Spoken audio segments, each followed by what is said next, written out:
All right, welcome back to the Old Colony Cast, a podcast about all things Plymouth and surrounding areas. I am one of your hosts, Andy. I'm here with Fish and Hannah. Hello. And Jinx. No, he owes you a drink, right? Is that how Jinx works? Yeah, or like a Coke or something. But yeah. I don't drink soda, so let's go with the... All right, so cocaine it is. So we're here today celebrating our 50th episode of the Old Colony Cast, which over the course of... Did we start this 2 years ago, Fish? Something like that? Ballpark? Yeah. It's kind of gone on hiatus a couple times, and we've really been trying to figure out the format and really what the show was. And then serendipity stepped in, and we ran into Hanna, who is like basically a real life historian. Oh God, 3 years ago. Was it 3 years? Jeez. Yeah, the first stuff is from we started recording in June of 2017. That's crazy. That's way back. Yeah, I'm not a historian, but I like it, and I like to tell you guys about it. But she plays one on TV. Yeah. She plays one on the internet. Yeah. And the show just kind of came together, and I mean, we're seeing it in downloads, and it just gels now. So we had a lot of discussion about what it was that we were going to do for the 50th episode. And I always tell people that the Old Colony Cast is kind of our love letter to the area. And so I know what we're going to do because we talked about it. We are going to kind of highlight 50 places, trivia facts. We're just going to give you 50 things about Plymouth. Places to go, little knowledge nuggets, some history stuff, kind of run the gambit. And so we're going to kind of go around the circle. And so I think we're going to start with Hanna. Okay. But Hanna in the line of fire first. I don't know how we came to that decision. It's an inside meeting. It's an inside joke, listeners. So Plymouth, before it was known to Plymouth to the colonists, was known as Patuxet, yes, I said that correctly, by the Wampanoags that lived in the area, such as we know the Mashpee Wampanoags because they live in that area on the Cape. So the Plymouth Wampanoag tribe was known as Patuxet, and that they're known like regionally. So still part of Wampanoags, but that was their region and how they were known. And there's a lot of other, I don't know about a lot, but there's other tribes as well too, right? There's the Herring Pond Wampanoag. Yeah. Yep. Yeah. It's like all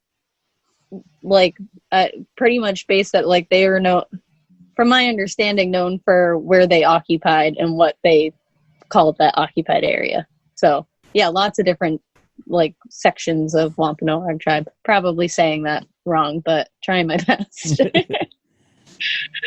All right, Fish, over to you. Okay, over to me. There is a Plymouth Rock on Mars. On June 7th, 2004, NASA's Mars Exploration Rover Spirit took a photo of a 35 by 20-inch chunk of basalt, and it got named after Plymouth Rock. And they were using it as a guide stone to kind of navigate on Mars. Did they put the year in it? I'm pretty sure they didn't. I'm pretty sure they didn't carve 2004. They didn't break it in half, dragging it up a hill. No one stood on it. Rock? Why did they decide to? I don't know. I could not find sourcing on why it's Plymouth Rock. I just knew that it was Plymouth Rock. Wait, I don't know much about Mars. Go on. Was it one of the first explorations on there? I mean, on the one hand, I'm pretty sure Spirit was an early one, but I don't think it was that early in the. It's Mars survey. Survey sounds like a word. Rover. Well, I mean, neither were the Pilgrims, so maybe it was just here's a rock. This is where we first. This is now where we have first stepped. Sure. Did they have a guy on that planet who just said it was the Rock? They don't have any guys on that planet. That is all the local Martians. That is problem one. It's not even the real Rock. Yeah. I told you I didn't know a lot about Mars. There are no people on Mars. All right, good to know. I'm pretty sure I saw Arnold Schwarzenegger on Mars one time. I saw Matt Damon, but he left. Oh, I haven't seen that movie yet. Oh, The Martian. Good one. All right, so Andy. It's over to me. We'll stop the nonsense. And I could name my full list of just bars and restaurants and cool places to eat. So I'm just going to make my first one, Plymouth restaurants. We're getting more and more known for our food, and there's just amazing chefs and amazing places to eat, and a huge variety from French to Caribbean to Thai to Korean and everything in between. So if you're looking for a night out of places to eat, head to Plymouth. Most of the places can be found on Main and Water Street. Main Court and Water Street, I should say. But there's other places, North Plymouth, South Plymouth. Can't go hungry in Plymouth. Certainly not. The longest assembled church is the First Parish Church, and it is the one located off of School Street. That church specifically was built in 1899, but the church itself was founded in 1606 in England. How long is it? How long is what? He says the longest church. Longest, longest living following? Okay. Does that make sense? Yeah, I'm just being a doofus. Yeah. Not surprising. Thanks, Hannah. You're welcome. Fish. I guess it's your turn to insult me. No, that's mean. I mean, you said it. The state children's book is not written by the state children's author. And what is the state children's book? Are you going to tell us that at least? Yeah, sure. The state children's book is Make Way for Ducklings. It's not Along Came Duckling like I thought it was. No, that Ducks Day Out, and I couldn't remember what it's called. It's Make Way for Ducklings. It's about a mother duck and her babies that were hatched in the middle of Boston in a park, and they've got little statues built of them in Boston Common. Which I did Google, and on St. Patrick's Day they had little green vests and face masks. Of course they did. Yeah. So for our listeners, the ducks get dressed up. Why I was Googling that, but it's a long story. Yeah. And so of course that was written by, I should have looked that up. But not the person who is the children's state author. Right? Who is the children's state author? Would you read him in a boat? Would you read him with a goat? I can't rhyme that with Andy. I'm sorry. I was trying to parse out a way to. I was trying to make a way to parse that out, and it just did not flow. Would he carry a tote? I'm ashamed of both of you, but also myself. So for those of you who haven't picked up on the obvious, the state children's author is Dr. Seuss. And good guy, local guy. I had no idea he was local till fairly recently. Yeah, I was. I think. From where? From where? Springfield? Yeah, I think so. Yeah, somewhere out west. No, you both just kind of acknowledged it and moved on. Sorry. Yeah, I think that's right. I said I think so. I agreed with you. But the pause, you're all right. I apologize for thinking before I blindly agreed with people. I'm sorry. I never think blindly agree with the person who lies to us. Yeah. You have learned. Yeah, you can't be trusted. Okay, my next one is going to be the Spire Center for Performing Arts. There was kind of an old abandoned church in downtown Plymouth that they converted as a nonprofit to a performing arts center. Initially, it was mostly like blues music, but they've really kind of gone out to a wide variety of types of music. They do comedy nights. They do theater performances in there, all sorts of things. Gorgeous place to see a show. The seating is still in pews, so it still feels very church-like. But yeah, just a really cool place to see a show, and they have tons and tons of shows there. So you can check them out online. So it's me, right? It is over to you. All right. Plymouth Light, or Bug Light, was taken care of in 1776 by the first woman lighthouse keeper in the country when her husband went off to war. The Revolutionary War. Do we know what her name was? Oh, yeah.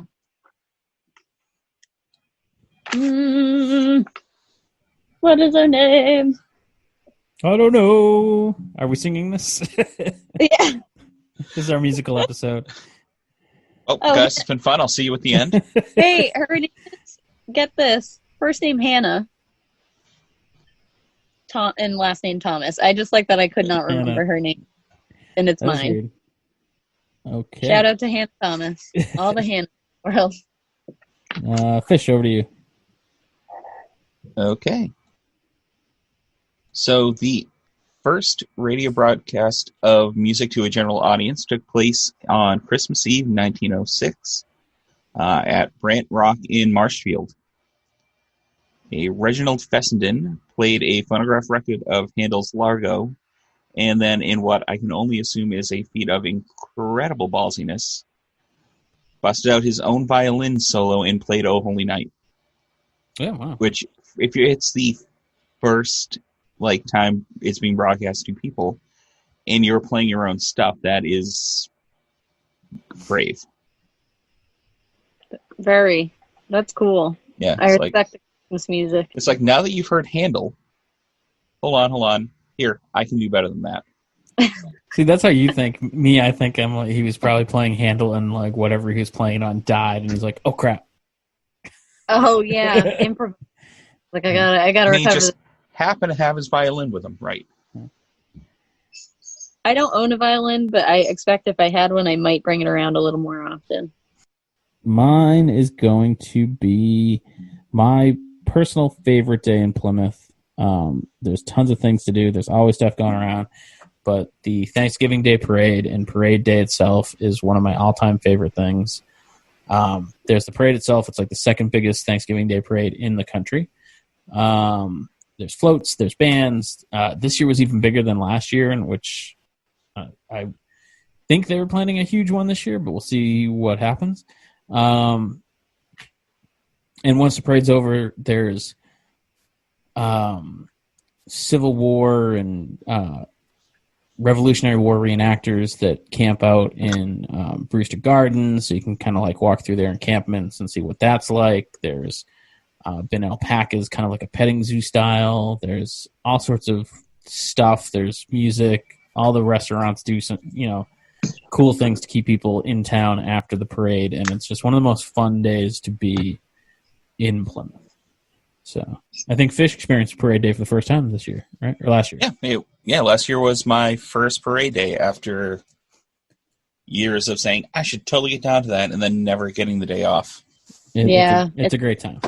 It's amazing, but it's tough to get that day off because it's a Saturday. See, that's the weird thing. I normally don't work Saturdays. I just always worked Parade Day.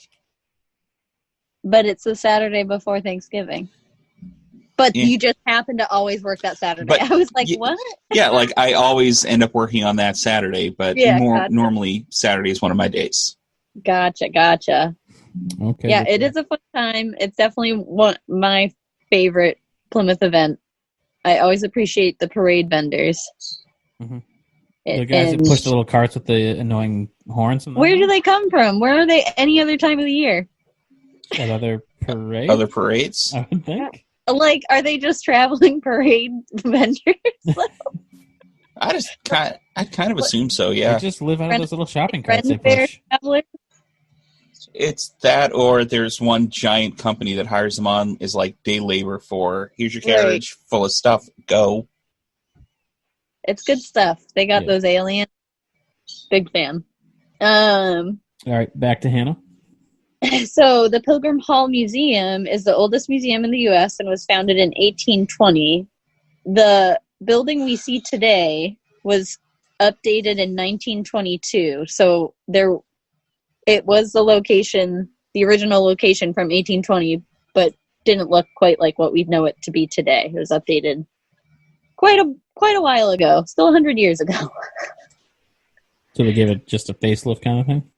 I think they switched a lot of pieces out to whatever the stone is that they have there, whether it's cement or stone or both, and then it was wooden before, mostly. Yeah.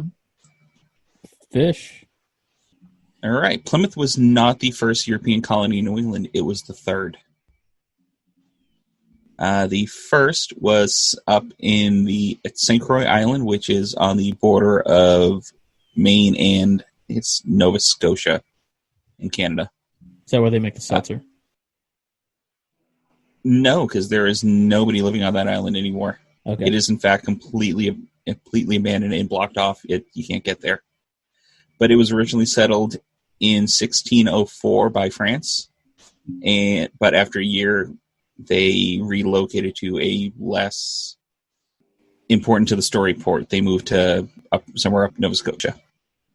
And they moved somewhere a little more Canadian than I cared about researching. I moved on. It's like out of the focus of my story. I don't blame you. No. That's another episode. Yeah. So the second colony was called Popham Colony, which is in southeast Maine. It was settled in 1607 by the same Plymouth company that ended up settling, Plymouth. But it was actually abandoned a year later due to what I can only find referred to as quote-unquote leadership changes. So as far as I could tell, it meant that someone at the company decided to pull the colony because, as far as I could tell, the colony was doing fine and was in fact doing better than Jamestown.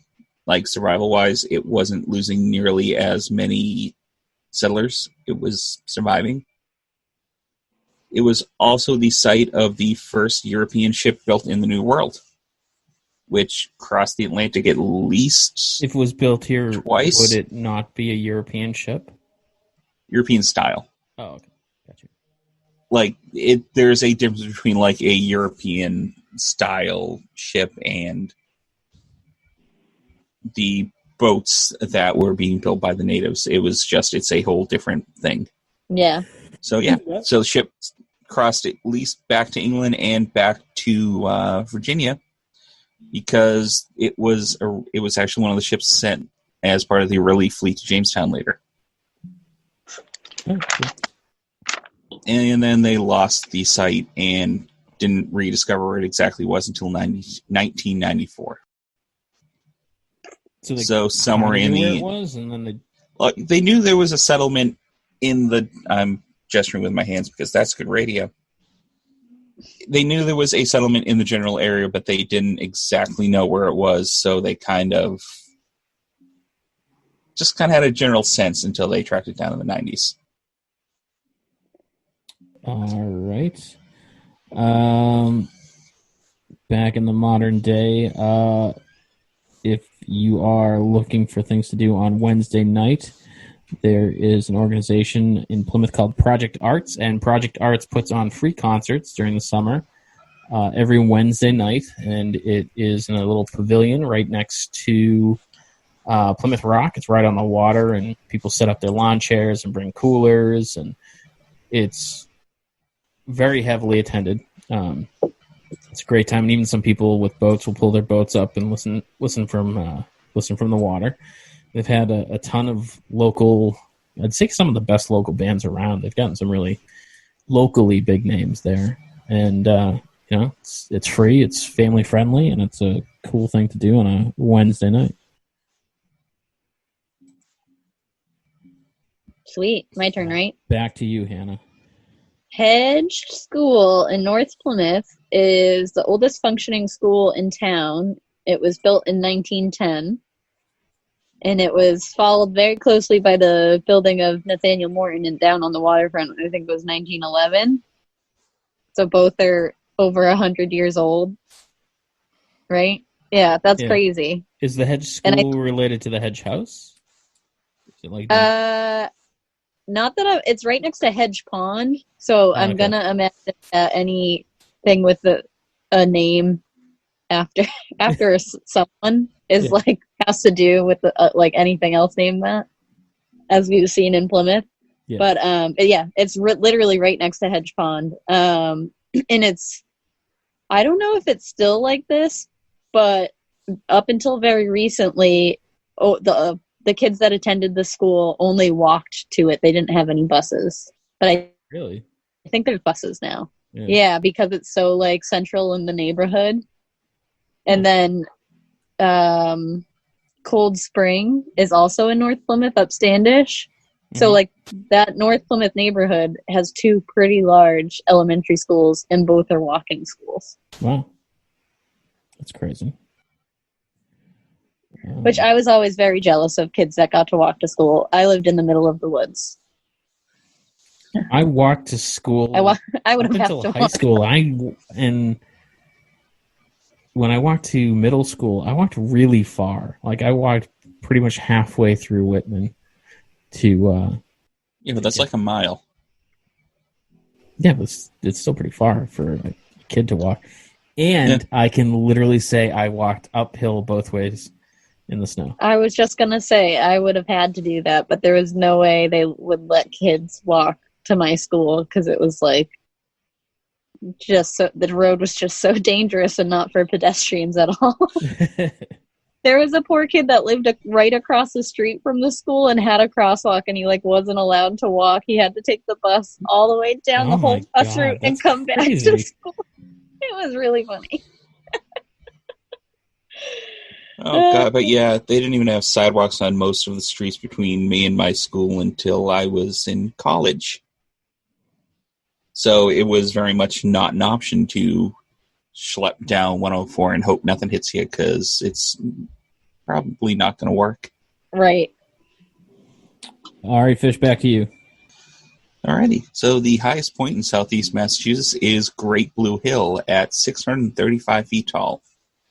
The hill also gave us the word Massachusetts, as it is a Wampanoag word for roughly little place at the large hill. So basically, Massachusetts means place at Great Blue Hill. I like that. Yeah. It's also where Channel 2 gets its call sign. WGBH stands for Great Blue Hill. It's the only place near Boston you can find poisonous snakes. That I did know. Yes. When I was in elementary school, they took us on a excursion there, and we went to the Trailside Museum, and they showed like flora and fauna, and one was poisonous snakes, which is exactly what you want to tell like elementary school students. They're walking amongst poisonous snakes. Sure.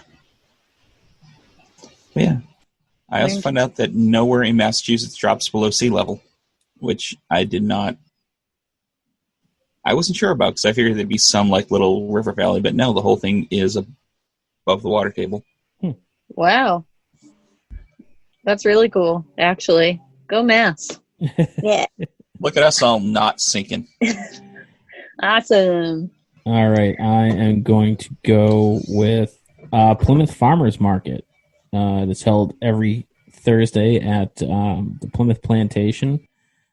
Actually, all year round, which I find surprising. In the winter months, they move it inside, outside. In the summer, it's much bigger because they have more space. There's lots of locally grown produce, meats, breads, all sorts of vendors, and it's run by former podcast guest Farmer Dave, and it is kind of like a staple in the local area. Lots of local restaurants shop there. So Plymouth Farmers, I think it runs like 2:30 to 6. The hours are a little weird for a Thursday, but so that is actually. Check it out. One sec. I remember seeing something earlier about the farmers market. I don't know how they're running it now. Yeah, I was just going to say. I think they moved it to Mayflower. Oh, did they? I'm trying to find the beers place? The brewery? Yes, the beers place, also known as brewery. Sure. So, yeah. Starting May 28th, which at the time of release will be... It's in 2 days. The day of release, because it's going to go up Thursday. Every Thursday from 3 to 6. 3 to 6, okay. Cool. So is that a new permanent location? I don't know. I'm looking into it right now. Okay. We'll update. Well, little unless you find breaking news. Right? Little thing to note on the last thing I just talked about, the elementary schools. All the places I'm mentioning are definitely places you can go and visit and see and hang out in, possibly. However, I don't suggest going to the elementary schools. Yes. Yes, let's all go hang out outside the elementary school. If you don't have any business to be there. No, I'm just here for the history. Yeah, they're cool, but no, it's cool. I'm a single guy in his mid to late 30s hanging out inside an elementary school. That's not sketchy at all. I heard these were old, so I came to look. Yeah, actually, Hedge School used to be my polling station, and my favorite polling station. So unless it's your polling station, don't go there, or your kid goes there. Yeah. There's 2 reasons to go to those schools. Or if you work there. Yeah, 3 reasons. Okay, I found more on the farmers market. Oh, sure. All right, so it is being held every Thursday at Mayflower from 3 to 6. Right now, it's a bit abbreviated. There are only about, say, 9 or 10 vendors in there right now. Right now they're requiring masks, and there are very specific entrances and exits. Makes sense. But yeah, it is back up and back going. Well, that's excellent. Sweet. All right, we're back to Hanna. Yes. So Cordage Company was founded in 1824, and it was the largest rope factory of its time. Largest in the world, not just America. It made shipping rope and a few other types of rope, and was pretty much the center of the North Plymouth community for a very good while. Big place, still open today in some ways. We've touched on it before, but there's a lot going on in there still that they use the buildings for. Yeah. And there's a old Cordage Park Museum there, right? Correct. Very cool place. I think I don't want to speak out of turn. I think it's free, but it's only open on the weekends. Mm-hmm. And it's run by strictly volunteers, people who are old North Plymouth people. I don't mean that they're specifically old. I'm not there. You don't mean they're specifically old, but you don't specifically not mean that they're old. Yeah. She's not saying it. She's just implying the heck out of it. I just mean they can really speak to the times anytime, any occasion I've ever been there. It's a really cool place. They have a lot of artifacts, and the buildings themselves have a lot of pictures and things still in there from the rope making days that you can go and touch and see. It's really cool. Cool. All right, Fisher, back to you. Okay. The largest earthquake in Massachusetts history occurred in 1755 off of Cape Ann off the North Shore. Judging, or at least from reports of the damage done, it was believed to have been about a magnitude 6. The effects were felt as far away as Portland, Maine, Springfield, and then New Haven, Connecticut. And it also may have caused the first tsunami in the United States history.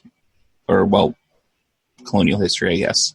Yeah. As part of the Leeward Islands recorded they didn't really have a term for it at the time because they didn't know what a tsunami was, but what they recorded was basically the water rushing back and then surging in, which is basically what a tsunami is.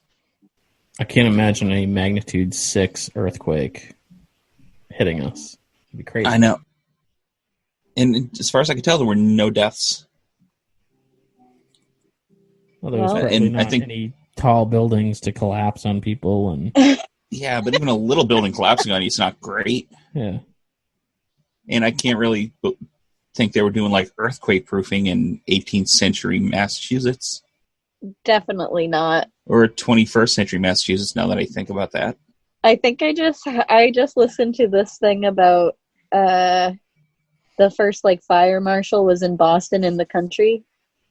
Maybe we could talk about this at some point, but like they weren't doing, and like pretty much before like 1900 whatever, they weren't doing any amount of safety checks on buildings. Just as long as you could beat it. Like, it's wood. Yeah, we know it'll burn down. It's fine. We didn't pay for it. It's like I made this one out of straw and this one out of sticks. This should be good. Journey rolls around here. All right. So it's back to me. I am going to, since we talked about Mayflower Brewery, I'm going to go to another annual event that they host. It is the Hometown Throwdown. It is, again, annual. It's kind of a Iron Chef, local chef cooking competition where they're given a surprise ingredient that they have to incorporate into their dish, and it's judged by some local people. And all the proceeds go to a charity, which is part of what makes it so great. It is, the last couple of years, I don't know if it's been this way every year, but it is a food backpack program for schools where underprivileged kids can apply, and they basically will get a backpack full of food every Friday. They bring the backpack back after the weekend, and then the following Friday it'll be filled again with food for them for the weekend. So it's a great cause, and it's a ton of fun. We had so much fun. We were invited there this past year, and it was just a super cool, good time. Oh, it's an amazing time. And then at the end, as they're breaking down, all the chefs start just cooking everything that's left over. It's amazing. They just clear out the freight, whatever's left in that big cooler they bring in. It's absolutely amazing. So back to Hannah. Oh, sorry. Yes. No, that's okay. I'll have to go to that. I have not been. It is fun.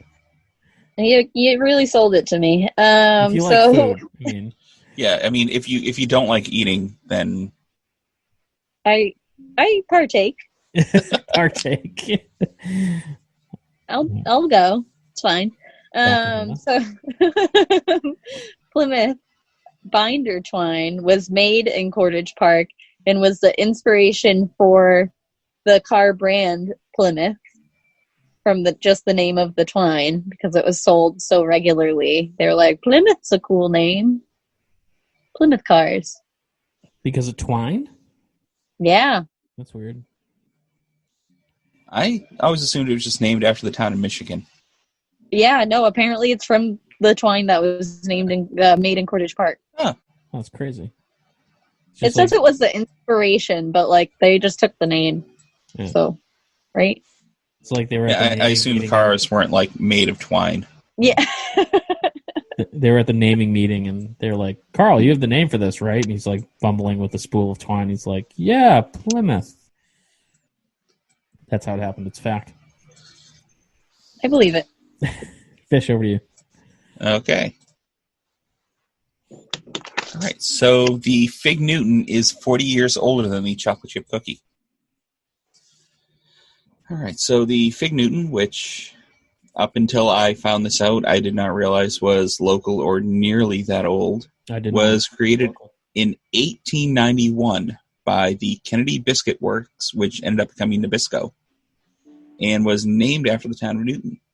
Not made in Newton, but because apparently they had a thing where they would come out with styles of cookie that were named after surrounding towns. So there was like it's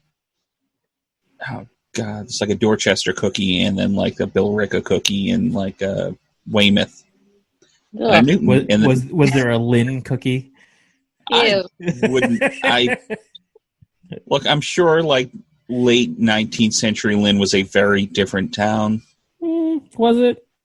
I mean, yeah, they probably had less running water and electricity, and yeah, like it's been a century and a half.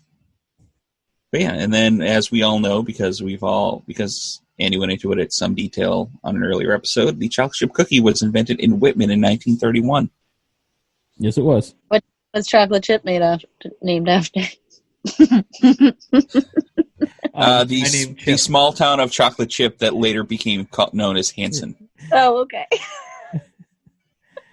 Cool. But yeah, no, the chocolate chip cookie, which was,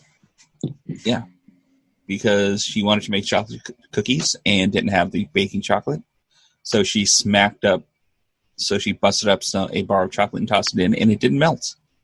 That's like the Toll House. Sorry. Doesn't the Toll House Inn have something to do with the chocolate chip cookie? Yep, that's where it was created, yeah.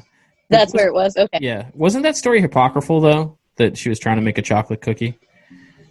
Because I remember when we did the episode, we found some reporting that wasn't. I remember hearing there was a lot of conflict and drama surrounding it that we did not have a clear story on. Yeah. But Nestle's official story is that she was trying to make a chocolate cookie. Yeah. Wow. She might just have known enough about baking to realize it wouldn't melt and just made a chocolate chip cookie. Yeah. Which to me sounds more likely. Yeah, because who doesn't like little chunks of chocolate in basically most desserts? I've been making chocolate chip cookies in quarantine and will again because I still have some stuff. Yeah. That is apropos of nothing. I was just thinking now I want a chocolate chip cookie. All right, so over to me. I am going to tell you about the Jetty. It is located behind East Bay Grill. It is a stone peninsula, for lack of a better term. I suppose that's what it is. It's a jetty. Jetty. And it's one of my favorite places that I have. I didn't realize that was going to break Hannah. I guess. She's really tired, she said. I am. Yeah. So it's been one of my favorite spots in Plymouth since I've been coming to Plymouth as far back as high school. And it's just a very cool walk. You walk out on the stones, be super careful. It's dangerous. Great place to watch the sunset. Free. It's just a very cool spot in Plymouth. Agreed. And if you go there, don't write graffiti on it. It is generally covered in graffiti. It's all so good. Yeah. It's all really great stuff. Some of it's kind of oh, man. So back to me, correct? Back to you, Hannah. All right. So Plymouth was named prior to the Pilgrims exploring it. Fish touched on this a little bit earlier. And it was named not even because of the Plymouth Company, but because when they were in the area, it reminded them of Plymouth, England. And them leaving from Plymouth, England is just a funny coincidence. Because they didn't mean to leave from Plymouth, England, and they didn't really mean to land in Plymouth. Oh, yeah, that's right. Oh, that's so weird. Yeah. It was all kind of what are the odds? Yeah, it just worked out. All right, back to you, Fish. Okay. The Woods Hole Oceanographic Institute, which apparently you can pronounce as an acronym WHOI, which I've never heard in my life, is the largest independent oceanographic research institution in the U.S. with about 1,400 staff. 1,400 is a lot. That's a lot of people. I mean, they're pretty huge. I mean, they've got like 3 full-size ships, a bunch of little rowboats, some submarines, which is very cool. They have submarines? Yeah, like Alvin. Are these like unmanned submersibles or like active? No, Alvin and the Deep Sea Challenger are both manned. The Deep Sea Challenger was actually built by James Cameron and used it in a documentary. Trust me, he's a big deal. Okay. And he literally built it to dive on the Mariana Trench, and after he was done and did it and made the movie, donated to Woods Hole. They've also got a bunch of ROVs, and this is the coolest thing, Since 2017, all of their research has been open source. Oh, wow. Which means that you can just go on, and if you're feeling super nerdy, you can actually go there and just download any of the research. How much have you 99% of which I would not understand, but, every once in a while, something cool would pop up, and I find that absolutely cool. Now I'm wondering if we can do like a old Colony Cast recording from a submarine. I don't know if we can fit 3 people and all the recording equipment, and I don't know if I can plug into a submarine.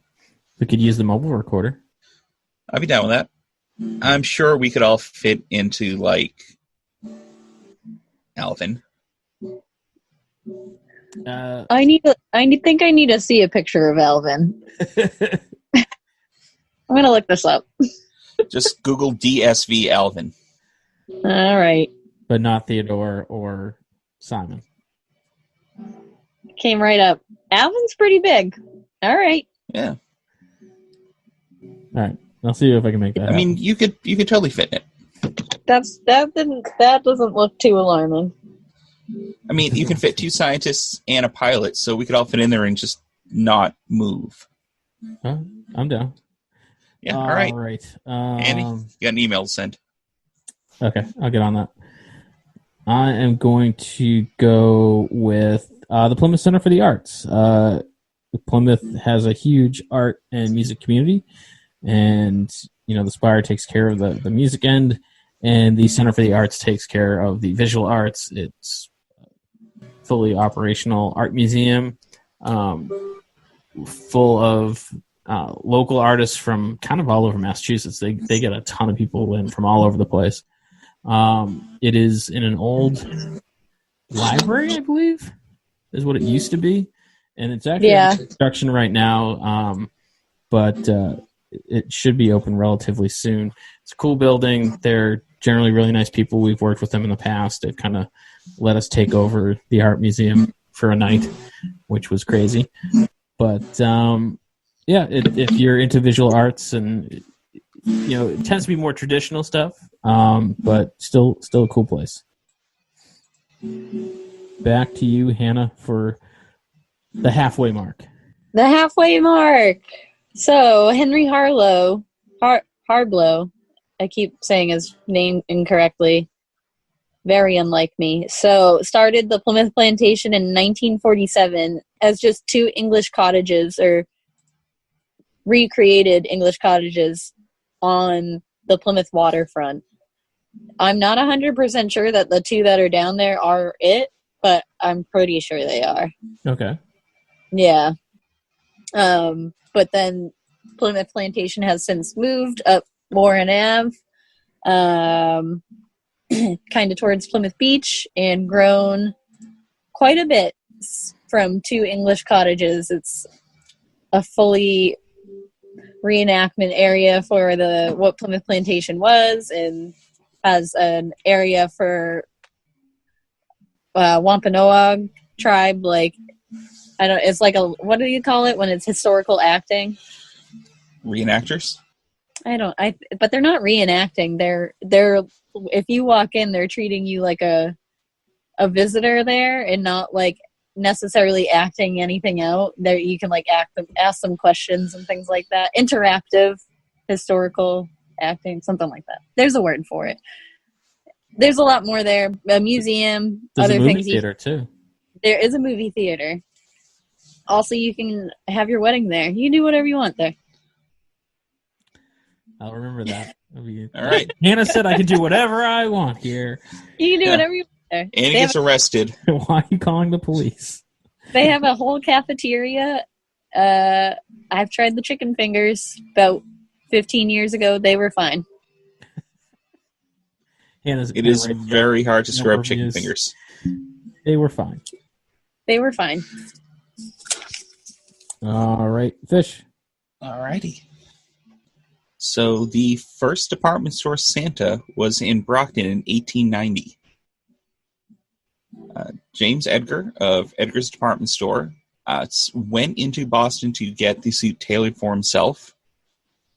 came back down and was a huge hit, bringing in people from basically everywhere: Boston, Worcester, Providence, and apparently New York City, which is one of the most absurd things I can think of, is getting on the train for hours to get your kid to go take a picture with Santa in 1890. What else were you going to do? They're going to play their Nintendo Switch. Don't be ridiculous. Yeah, okay. Yeah, Animal Crossing 1, it's fine. Question. Go on. The way this story sounds, was it intended to be an attraction, or was it... I'm pretty sure it was. I think his whole plan was... dress up like Santa, get some crowds going. Yeah. I couldn't tell if he just so happened to have a Santa suit on his own, got it tailored at this place, and they were like, we have a really great idea. Hey, what are you doing this weekend? Yeah. Yeah. No, he basically did it to entertain the shoppers, and they just... I wonder if they had a line where you sat on Santa's lap like you do now. Oh, I wonder. Or if it was just kind of milling around. Yeah, just standing. Yeah, fabricating waving. Toys. Yeah. I hear you. Be a fly on the wall. Let's see. Okay, so it's back to me. I am going to go with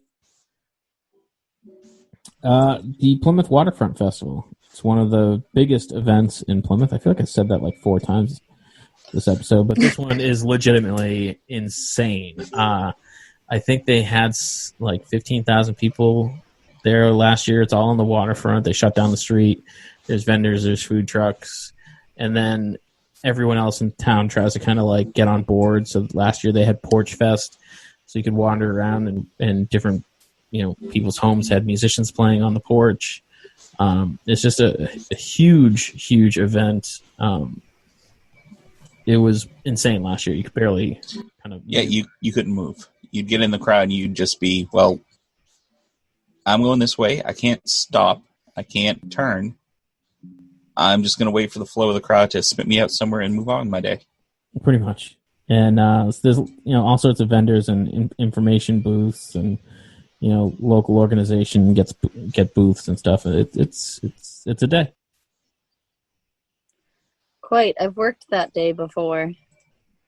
My first job when I was 14 years old, I worked at the John Alden gift shops. Oh, okay. Yes.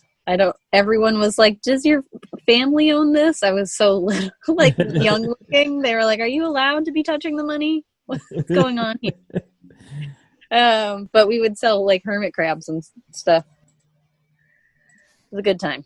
Nice. Is it back to me, right? Yeah, that wasn't your fact, right?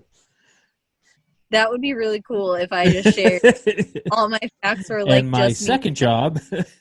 And my experiences in Plymouth. So John Jenny, Jingleheimer Schmidt. John Jenny arrived in Plymouth. That's my name too. Yeah. Oh my God. Arrived in Plymouth in 1623, so he was among the first waves of people to arrive in Plymouth, and built the Jenny Grist Mill in 1636. I believe it was ruined in some sort of an accident, and I'm sure the signs down there tell you, but it's been since I was 8 that I have read them, even though how often do I go to Lucioso's? Pretty often. Yeah, it's the awkwardness of, I don't think I've ever read the signs. I definitely have. I just don't remember them. I know I never have read them. And I believe, if I remember correctly, it burnt down. That is not the original building, but it's a kind of recreation of what it looked like. And I believe it milled corn too, right? Yep. Still does. Still mills corn. Where does that happen? Well, they grow the corn at the plantation. They mill it in the mill part? I've literally never seen that process. And I'd assume it's in the museum part of the building that you can't drink in. Okay, gotcha. Yeah. Which means that I've never been. That creepy door in the back room. That creepy door in the back room. Yeah. Of Lucioso's, for those who don't know what we're talking about. And then a lot of local restaurants buy the milled grain and use it. So, yeah. Wow. I think Bramhall's Country Store uses it in their... Yeah, I think they make their tortillas out of it. Tortillas out of it, yeah. Okay. I think that turned into a group effort. It did, didn't it? That's what it's about. Back to you, Fish. We all know stuff, okay? It's true. So yeah, Massachusetts has a state gem, mineral rock, historical rock, explorer rock, glacial rock, and building and monument stone. And I don't know why for most of them. They're not all the same thing, correct? Oh, no. Because we've got a gem, which I had never heard of, a mineral I had never heard of, a rock I had never heard of. What is a building stone? Like, is that... It's just granite. Just granite? Wow. So it's like, hey, we like granite? Yeah. Like, I think it's like Milford, technically supposed to be Milford granite, because it's apparently a well-known building material. It's from Milford? Yeah. It's actually mined in Milford. Quarried in Milford. Cool. But yeah, I mean, we have Plymouth Rock as the historical rock.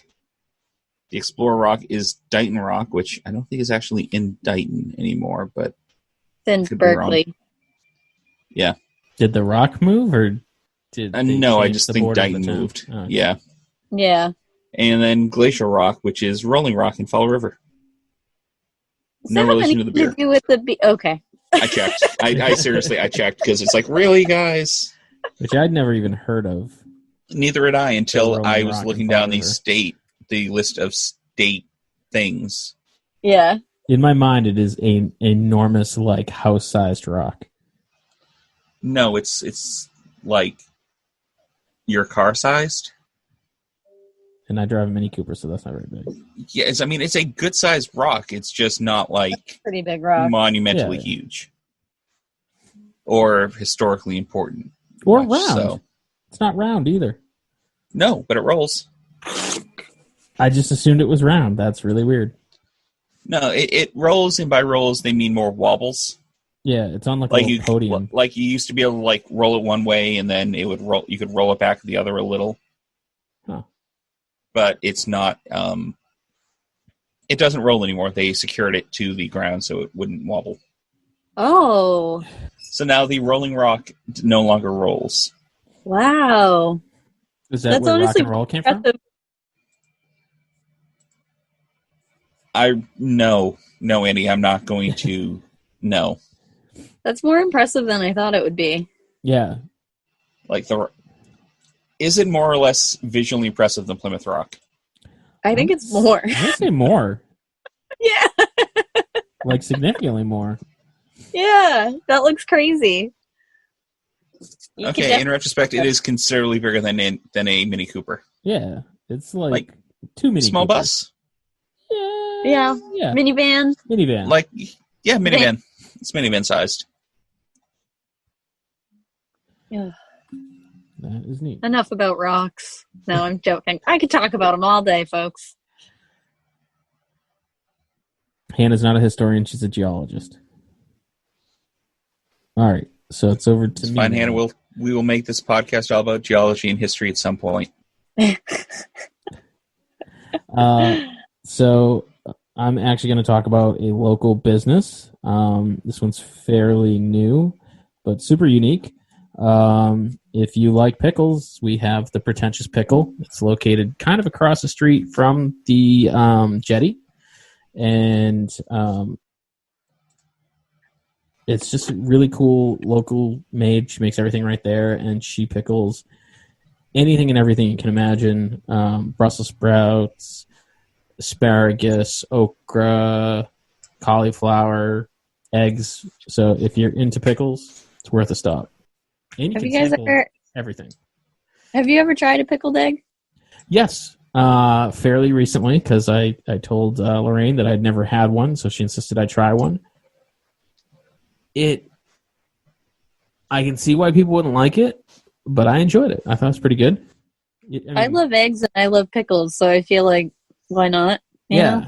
It's it was good. It was an unusual flavor, but not. I don't know, because it was just a weird. Because you're thinking like pickles and crossbreeding with an egg, but yeah, it was good. I'd recommend it. I'll take it. I'll give it a go. She also sells pickle juice by the jug. Quart. Yeah. Ooh, And that's what I'm talking about. Yeah, she says it's really good for hangovers. Is it my turn? It is your turn. Yeah. No, we're back to you. Cool. So the herring run that still happens every spring up the town brook and a couple other rivers in Plymouth has been acknowledged since before the Pilgrims' arrival and written in during the Pilgrims' era, like first settlement in this area, and was said that the fish were in so like bountiful schools that you really couldn't see the river anymore. It just looked black and almost as if you could step on the fish's backs because there were so many. Please do not step on my back to try to cross a river. I was literally just been like, So there were a lot. And I mean, if you ever see the herring run in the Town Brook, Brewster Garden, Eel River areas, there are a lot, but not nearly as many as there used to be. And I believe the type of herring is alewife. Alewife I don't herring? know. Yeah, that's the type of fish it is. All right, Fish, back to you. Okay. Sticking with rocks, the state fossil, which is apparently just generic dinosaur tracks, were the first discovered in North America. And most recently discovered by Hanna, right? Yes. As Hanna is the one who sent us photos of, look, dinosaurs. I'm like, ooh. I never knew that was a thing, that there was a dinosaur track park in, you said, Holyoke? Yes. Yeah. To call it a park is a dinosaur track display attraction? I don't... Yeah, it's really just a roadside attraction. It's really cool. I'm not trying to downplay it at all. I think, like, for people who live there, it's probably like, meh, like, probably their rock. Yeah. But that's wicked cool. They don't call it dinosaur tracks, it's just the tracks. Yeah. Ooh, do you think if you live on the other side, you live on the wrong side of the tracks? I don't know if they get that cute in Holyoke, but it's definitely not like well maintained, but it is really cool. You can walk right up, touch them. They ask that you not like, I don't know, like stomp all over them just because that will wear it down after a while if so many people do that, but you can go up and touch them. There's a lot of them, and it actually looks like, I forget what the route is right there, but it's as soon as you pretty much get off the highway coming from the eastern side of Massachusetts, it looks like they probably covered a lot of it up making that road. Because that's unfortunate. Yeah. It goes like the way the slab of fossils like goes up and then it is literally cut off by the road, and you're like, I don't think that's where that slab ended. And you see a fossil roadkill in the middle. Yeah. That's where the dinosaur is. It is really cool, though. I would suggest people go see that. Yeah, I wonder if you could make like plaster casts of it. That'd be cool to have. They specifically say not to do that. Oh, yeah, because actually, plaster casts do actually degrade what you're casting slightly. Okay, good to know. Yeah, and especially since they don't really know what kind of dinosaur made the track. Like, they've got ideas, but it's not definite, which means that the tracks get their own name, which I thought was kind of cool. Hank? No, Eubrontes means thunderstep. Okay. So that's back to me now. Let's see. I am going to go with quite a while ago, kind of shortly after I moved to Plymouth, I saw an article online about how Plymouth is the, quote, most drinkingest town in Massachusetts, which I find very reasonable to believe. If you are into alcoholic beverages, we have 4 breweries, 2 wineries, and a distillery. So craft beer is huge right now, and kind of craft cocktails and kind of anything that's like local and small batches. And if you partake of alcohol, it is the place to come and drink responsibly. We have Uber, and I believe we're supposed to have it this year. I don't know if it got held up. There's supposed to be like a free like app that you could get like cab service for free. Oh. Coming to downtown. I don't know if it got held up because of the COVID-19 type of thing, but so keep an eye out for that.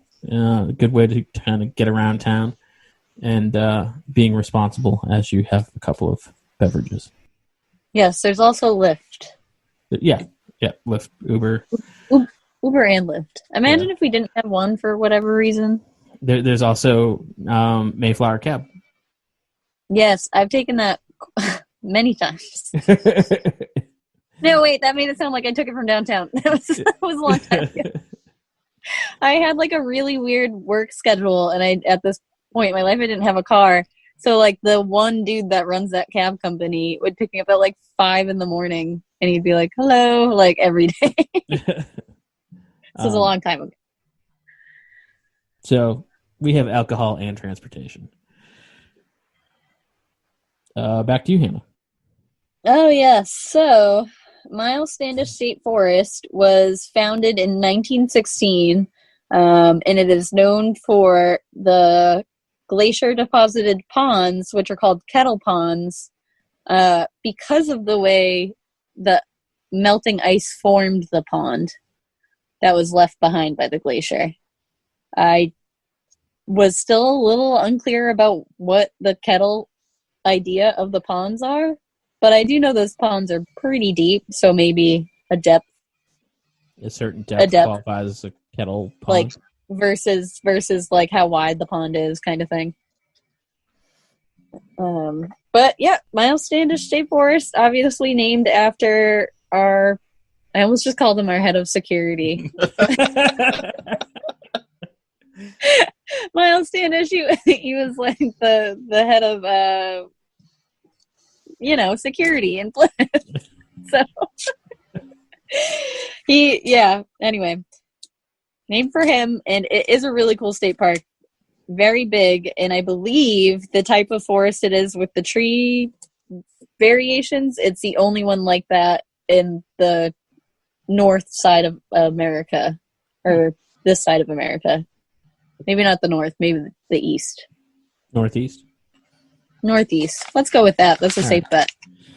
All right, Fish, over to you. All right, Penakees Island, which is one of the Elizabeth Islands down off the south coast of Cape Cod, was the site of a leper colony from 1905 until 1921. And that is when I found out that we still had leper colonies in the 20th century, because that seemed very late to me. Because lepers always screamed like medieval in my head, and finding out that we were still kind of segregating people onto an island because no one else wanted them nearby is kind of caught me off guard. Well, that sounds like something we would do today, but that's fair. And in less depressing news, after it was abandoned, the state burned down and then dynamited the building, so there were only a couple of door frames left that were made of stone. But yeah, they basically burned the whole thing down and blew it up. Is it kind of closed to the public now? I don't think so. Oh my gosh. So, I know we have some background in talking about leprosy, and you guys already know that I don't know much about it. Turns out it's not very contagious, but it can be if someone has a lot of contact with a contagious person's nose and mouth droplets. Oh. Sound familiar? It does. Yeah. That sounds like every sickness ever. Yeah, I mean, that's kind of how you catch stuff, you know? Yeah, stay away from people's nose and mouth droplets. That's contagious sickness. I shouldn't say every sickness ever. Yeah. A little undermining of me. All right, so I did check up. The island it is not permanently inhabited, but but people can still go there. From 2015 to 2017, there was a long-term opioid addiction facility treatment run there. So they've I've heard about that somewhere. Sounds really familiar. It's isolated. They've used it for stuff, but it's just not inhabited. Interesting. All right. Over to me. So we talked about the hedge school, and I briefly asked about the hedge house. So this next one is going to refer to the hedge house. And every October, I think is when it occurs. Because it's Oktoberfest. But Plymouth has their own Oktoberfest, and it occurs at the hedge house. It's called the Thirsty Pilgrim. It is an absolute blast. There's a Oompa band, which if you've listened to the podcast, everyone knows that Hannah's a huge Oompa band fan. Definitely. And it's, there's food. It's just a cool place to go hang out, have some drinks. If the weather's, nice, it's a perfect place to kind of hang out and sit with friends. So, Quite. Over to you, Hannah. Yes. So the first feast of quote-unquote Thanksgiving, I don't know why I have to do that about it. Everyone knows what that is. But was actually the first fall after their arrival in November or just September or November. But they didn't mean for it to be really a specific holiday from that moment. It wasn't initiated again until 2 years later in 1623, and then it was actually celebrated much earlier in the year because they had a good rainy season and the harvest was kind of ready sooner and they were better at gardening and all that jazz. So I think it was celebrated in probably closer to September, early September, and less into the winter time. And from there on out, it doesn't really say that it was celebrated annually, but it was looked at as more of a celebration the second time around. Didn't Lincoln make it a federal holiday, or am I making that up completely? That sounds familiar. That sounds right. Yeah. How many times have we talked about Lincoln being low-key all in Plymouth business the last couple days? He's kind of like low-key all in Massachusetts business, too. Right? Here's a little bonus fact, that the oldest post office in the country is in East Bridgewater.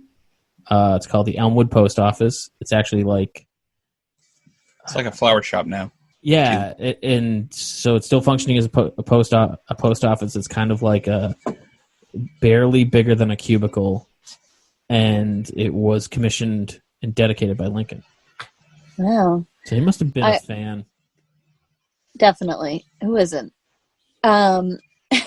Small post office. When you first mentioned the first post office, I got excited because I've been to the smallest post office in the United States, and that's in the Everglades in Florida. So, oh, really? Yeah. Very random. So I'd like to see this one to compare, because the one I went to was very small, smaller than a cubicle.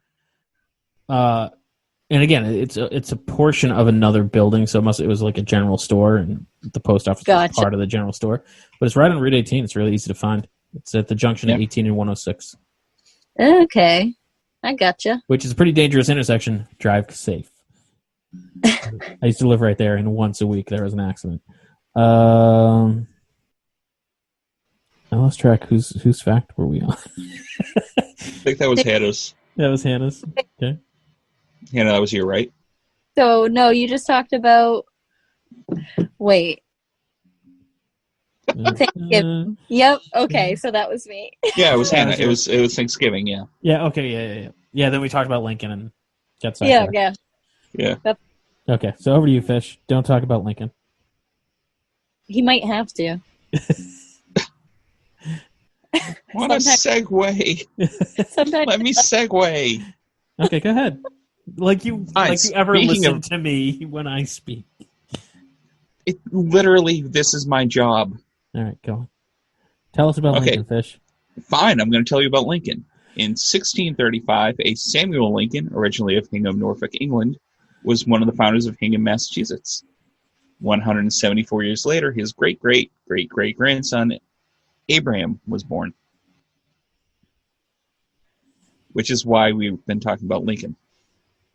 Correct. Which is probably his tie to... It's probably his local tie, yeah, because he's got family in the area. Nice. So it's back to me now. And I am going to go with the tree lighting. So much like New York City, Plymouth has their own Christmas tree. This year it was a little shrub-shaped, but it was still a Christmas tree nonetheless. And they have a big event where everyone comes out, that they light up the tree, Santa Claus is there, they have a 5K. Another day where they shut down all of Main Street. The businesses love and hate that sort of thing, but it's a great night for the family around the holidays. So if Christmas is your thing, yeah, I remember the first one I went to accidentally. Yes, that was a poor planning of an Inebri-art poor scheduling event. decision on. Yeah, did not know it was that night. No, we had planned a art drop at the Beer Cellar, which is, for those of you who don't know, right smack dab downtown. Mm-hmm. So as I'm driving down to get to downtown Plymouth so I can get to the art did you have to drop, park at my house at that time? I parked where Andy was living at the time and basically walked 3/4 of a mile both ways to get to my car. Yeah, it's pretty crazy. Because at that point, I had driven far enough down that it's like, look, I'm committed. I'm here. It took me almost as long to walk from where I parked as it did to drive to Plymouth. Drive to Plymouth. Yeah. Little did I know that when I pulled off of Route 3 and realized I couldn't pull off Route 3 because the traffic stopped, that it was going to be a long day. I love the tree lighting. It's one of my favorite events. Oh, it's awesome. Oh, don't get me wrong. It was awesome. It was just, I had not anticipated that much exercise. Yeah. Very wholesome. I hated every minute of it. It was It is very wholesome. All right, we're back to Hanna. So Coles Hill is the center to several different monuments, statues right across from Plymouth Rock. And it was named Coles Hill because of James Cole, who owned a tavern on top in 1640. Now I want to buy the Salvation Army building there and open up a tavern and call it Coles. Yeah. That's cool. Was it the first tavern in Plymouth? I mean, 1640 is very, I feel like, close to Plymouth getting, established. I didn't say it was, but I'll give him the credit. Yes, it was. Cool. Instincts. Nice. Yeah. All right, over to you, Fish. Okay. Starting the final 10 here. We're in it. Ooh. Alrighty, so earlier I talked about the first public radio broadcast. Yes, you did. Now I'm going to talk about the first transatlantic radio communication. It was the first United States to Europe transatlantic radio communication. Actually happened in Wellfleet in 1903. Basically, the radio inventor, Mark, I cannot pronounce his first name because my Italian is not that good, Marconi, basically built a giant antenna array with 4 210-foot tall towers, built a radio station, a transmitter, and transmitted from Wellfleet all the way to Cornwall in the UK. And in that communication, President Teddy Roosevelt basically spoke with King Edward VII of England. Wow. Which is, I didn't realize it was Wellfleet. Yeah, and then the station stuck around for a long time. It was moved to Chatham in 1912, and is actually the operators at that station were the ones alerting the Carpathia that the Titanic was sinking. Oh, wow. That's so cool. Yeah. I love the Titanic. Yeah, and then in 1920, it was, everything useful was taken away, and it just kind of wore down. And it's been completely gone since 2014. Oh, it wasn't that long You said ago. Wellfleet, right? It was in Wellfleet, and then they moved it to Chatham. Okay. Yeah, so it was in Wellfleet to talk to England, and it was in Chatham to talk to the Titanic. Cool. Very cool. So I am going to do a Memorial Hall. And Memorial Hall is obviously a hall. It's the biggest theater, not really a function hall, but we have the Plymouth Philharmonic plays there. Bob Dylan played there in the 60s. Art Garfunkel just played there. There's a wide, they even have UFC style fights. It is the biggest venue, that's probably the word I'm looking for entertainment of that sort. And I think there's even I think that's where Plymouth does their graduation. Does that sound right, Hannah? Does the Memorial? Yeah. Yeah. Typically. So it's I don't know. Oops, sorry. It's okay. It's a super cool building, and there's tons of events there of all sorts, and it kind of gets some really sizable national acts. Melissa Etheridge just played there not too long ago, and it's worth checking out. Sweet. Is it back to me? It's back to you now. So Coles Hill has another monument or memorial looking thing right on that sits right on top. It's a granite sarcophagus that holds the remains of the people who were buried in Coles Hill before they were washed out or started to wash out from a storm and too much rain. And a lot of people don't realize that there are actual remains in there. It kind of just appears to be a memorial wall of some sort, or just like a weird statue thing. And it is very much a sarcophagus. And the remains at one point I think they were moved up to the museum and then moved back to Coles Hill and that. It blows my mind. I go by that thing all the time, and never once occurred to me that, there's dead things, Mikey. Dead things. Please don't call me Mikey. I didn't call you Mikey. I know, but still. Over to you, Fish. Alrighty. Cape Cod and the islands are part of an archipelago called the Outer Lands, which runs from, the Cape and Islands all the way west through New York, including Block Island, the Narragansett Islands, Staten, and Long Island.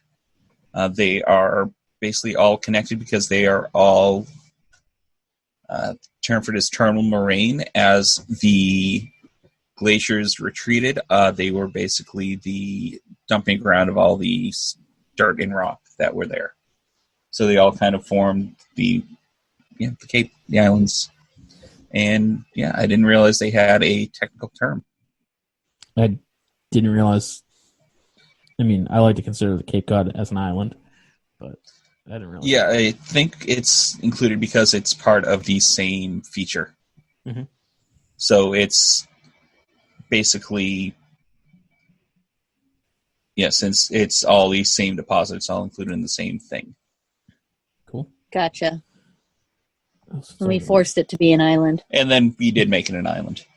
Technically. We sawed it off. It is surrounded by water. We sawed it off. It didn't float away or sink. So we didn't do it to Florida. It was a test. Yeah, it was our Florida test. All right, so it's over to me, and I am going to go with Art Week. Art Week is actually a statewide week. It is the first week in May. It is organized by the Bach Center, and they encourage and collectively make up a schedule for all these art-related events that only happen during Art Week. So if it's something that occurs any other time, it doesn't count. So it's to encourage arts of all kinds: visual, music, cooking, dance. If it's art-related at all, you can find it Art Week. And I kind of put it in this because the Plymouth Cultural District takes a huge part in this, and every year there's more and more events here in Plymouth of all kinds. If you can't find something that you want to do during Art Week, you're just not really looking. And a lot of it's family friendly, and a huge portion of it's free. So it's a very cool thing. So that's it. Is it me again? It's right? Back to you. Yep. That does sound pretty neat. Anyway, so the Forefathers Monument is 81 feet tall, and it was, they started building, or it was dedicated in 1889, but they started building it years before that. It took some time, and it's the world's largest solid granite monument, but it was originally planned to be twice that size, like 150 or more feet tall, because they had the idea of the Statue of Liberty in mind, and they wanted to actually have a room on the inside that was accessible to people to go in. That'd be crazy. And I still believe there is a room in there. Accessible. I guess the Illuminati chamber. Yes, accessible to only those who know. And one day they will let me in. And we'll be there knocking, pushing every like anything that looks like a key. One of these has got to open the door. Should we I already have. National treasure. All right, Fish, over to you. Alrighty. So the first co-ed school in the United States was opened in 1784 in Hingham. By Lincoln? Abraham Lincoln. Oddly enough, not Abraham Lincoln, or a Lincoln relative as far as I could tell. Are you sure? No, I'm not actually. I didn't go back into Sarah Derby's ancestors to figure out if she was related to Lincoln. It is the oldest co-ed institution in the United States. The women there went to learn English, French, and needlework, and the men learned math, geography, Greek, and Latin. And the thing that kind of caught me off guard is the school is still open. The building they switched the building over a couple of times. Once in 1818 and then again in the 60s, but the fact that the school itself is still operating is kind of amazing considering it's been 1784 to now, so 336 years. Wow. Yeah, that's a while. That's crazy. That's a long time. That's a long time, especially in the U.S., for a school to stay open. Still running off the same curriculum? I don't know. I'd assume not. I don't think nobody learns Greek anymore. Okay, no, Hannah? Nobody. Nobody. Nobody goes to learn nobody learns Greek. It's a tragedy. This is definitely random, but off of the schools topic, and I won't use this as a fact, but I can. The Applebee's in Dorchester in the South Bay parking lot is the first school site in the United States. And it's an Applebee's now? Yes. That's depressing. Yeah. But in Bridgewater, isn't there like an old historic train station that's now a Burger King? It was a shoe store for a while, too. It was what? It was a shoe store in between. Oh, that's less embarrassing than a Burger King. Yeah, but the Burger King has a little model train inside. Yes, it does. I know that. Yes. All right, so this is my last fact of the podcast or event or whatever I'm doing. I have the easiest job on this show so far. Sorry, guys. I am going to go with the Taste of Plymouth. It is another annual event. It is hosted by the Plymouth Library, and they get a bunch of the local restaurants in town, which I think was my first fact. And you're able to go there and sample what they have to offer. It's very kind of dressy evening out, and it's a huge night. It kind of shuts down a big portion of the town. Like if you go out and about that night, it's pretty dead. So, yep. I don't know what the proceeds go to, but Taste of Plymouth is a cool event. And we're back to Hanna for her last. Okay, so the Mayflower Society House, or the General Society of the Mayflower Descendants building, is quite an old one. It was built in 1754 by Edward Winslow, descendant of Governor Winslow, and has been used for events and different things. There's a small museum in there, really nice flower garden out back, and Ralph Waldo Emerson married his second wife there. That's cool. You can also get a lovely view from the cupola. Yeah, the cupola is very cool. It's very cool. It's a cool cupola. It's a cupola. I'm going to bleep that out. It's horrible. Bleep that out. That's amazing. All right, Fish. Last fact. Bring us home. Alrighty. So, the state flower, which is the Mayflower, was named after the ship, which was in turn named after a completely different flower in England. So there's two flowers called Mayflower? There are a lot. There are actually, I believe there are technically 6. Wow. There is the Mayflower that's also called the cuckoo flower, which is, I think, the one they named it after in England. There is the Mayflower can also refer to a hawthorn. Our Mayflower is technically called a trailing arbutus. Then there is a Canadian May lily, a Christmas orchid, and a Mayflower orchid. That makes me think of the old, kids joke. If April showers bring Mayflowers, what do Mayflowers bring? Pilgrims. Yeah. Yeah, I just love that it's the flower to the ship to a different flower, because that's what the English did when they came over. Nice. They just named everything after something it looked like at home. And then we just named everything in town Mayflower. After some... Yeah. Yeah. Everything. You gotta find your inspiration somewhere. So that's it. That was 50 facts, and I suppose for the 51st fact is the Old Colony cast. I almost said the Old Colony Club. That's a whole different thing. The Old Colony cast, and thank you guys for listening. Without an audience, we'd just be talking to ourselves. And I want to thank Hanna for joining the show. Maybe, was it 6 episodes ago, give or take? Yeah, it hasn't been very long. I think I've done more Zoom episodes with you guys than actual in person. Oh, definitely. Yeah, for sure. I think you've only sat down with us maybe twice. Yeah. Yeah. And then she's like, I don't want to be in the room with either one of you ever again. No, but I feel like the show's really kind of coming to its own, and Hannah's a big reason for that. And I want to thank Fish for diligently editing time and time again, literally hundreds of podcasts. And that's the only nice thing I'll ever say about Fish, because it's just kind of friendship we have. And I only do it because Jordan makes me say nice things about him. It's not true. You also say nice things about me when you're very drunk. When I'm very drunk, but that's different. Very drunk. That's drunk Andy. That's no one likes that guy. He's a different guy. Andy contains multitudes. There is drunk Andy. There is future Andy. Yeah. Future Andy. Yeah, anytime that we don't know what we're doing, I'm like, that's future Andy's problem.